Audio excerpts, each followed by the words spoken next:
এগুলা কিন্তু বাংলাদেশের নদী নালা খাল বিল না ভিউয়ার্স, এগুলো হলো সব সৌদি আরবের খেজুর বাগান। এই যে দেখছেন নি কতখানি দেখা যাচ্ছে, কয়েকশো একর, পিছনে কিন্তু আর দেখাও যাচ্ছে না, এত পরিমাণে খেজুর গাছ। আবার এদিকে দেখেন, এদিকে বাড়িঘর আছে, দেখতেছেন যে রাস্তা বয়ে গেছে।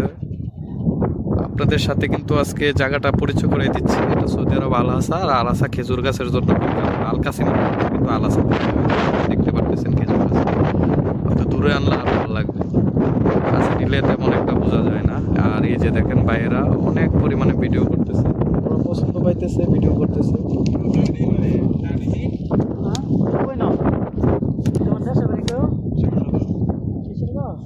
তুমি একটা কিশোরগঞ্জের বাসা, প্রফেশনাল ভাষা বলো, প্রফেশনাল ভাইরাল ভাষা। হ্যাঁ, মামু দিতাছে। হ্যাঁ, মামু দিয়া লাগব। আচ্ছা,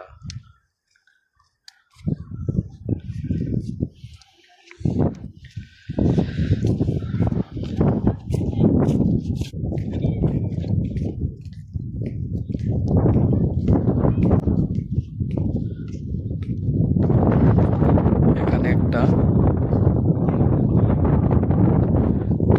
ওই পাশে আরেকটা, হয়তো আপনারা দেখতে পারতেছেন অনেক সুন্দর একটা হাতিকা। ভিউটা অনেক প্রফেশনাল।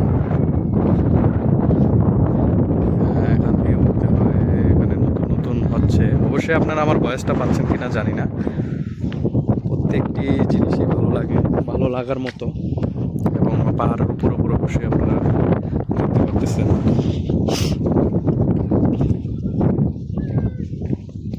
আর সৌদি আরবের একটা কোনার দৃশ্য দেখতে পারতেছেন আপনারা ভিউয়ার্স।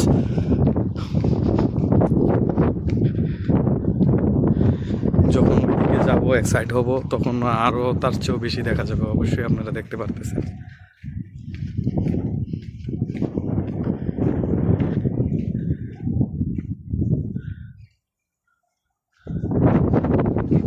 এই যে দেখেন অনেক সুন্দর একটা ভিউ, এই পাশ থেকেও আবার এই পাশ থেকেও। হ্যাঁ, এখানে অনেক লোকজন আসে ঘুরতে, এবং অনেক সুন্দর একটা পরিবেশ আছে এখানে, যেটা অন্য কোথাও নেই। বাতাসটা এখানে প্রচুর, বাতাসের প্রেশারটা একদম আনকমন, সবচেয়ে বেশি প্রেশারটাই এই জায়গায় বাজে। এছাড়া আর এখানে তেমন একটা সমস্যা নেই।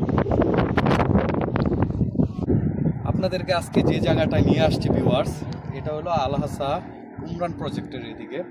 অনেক সুন্দর একটা জায়গা, এখানে দুরন্ত ব্রিজ আছে, আপনারা আসবেন, 3 মিনিটের উপরে অবশ্যই ভালো লাগবে।